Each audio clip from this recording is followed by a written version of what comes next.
Adto na po dahil may mga idol o bukid mga idol. Onya kaya nakakita man si Janwin nga mularga na may kat-kat din siya. O wa rabagin ni na nanghid siya siyang mama.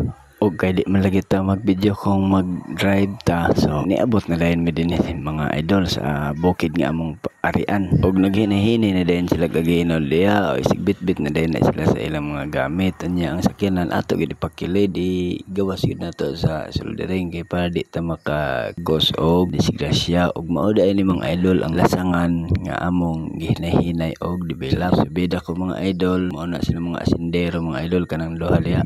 Nagtudlo na ni Papa sa boundary sa among kalasangan. So mao na sila og dili kompleto ang atong paglaag des bukid mga idol. Ug wala tay manok ka maihaw. Nami ihawon nga duha ka sunoy mga idol. Ug ako man unta ni isabong pero basig mapil din na pod ko parehas pagkapil din ako gahapon sa basketball sa Cambatong versus Loyola. Og samtang ila na ning sentensyan ang duha ka mga sunoy, ang akong gibuhat diha nag-staking ko mga idol, naglingaw-lingaw ko staking kay maghinahinay pod ko diri og pananom kuan sa ni limonsito. May nalang bahatay pang sagol sa sausawan nga di na ta magpalit-palit. Og dinhi mga idol sa akong gibuhat nga nag-staking ko dinhi na enjoy gid ko pag-ayo ani mga idol.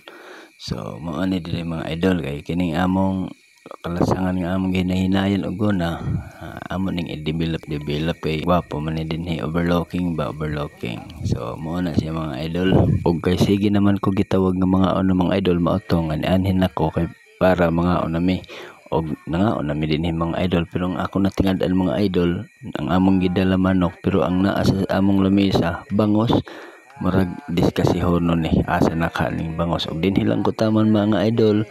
Og again salamat sa inyong suporta og ayo-ayo tang tanan.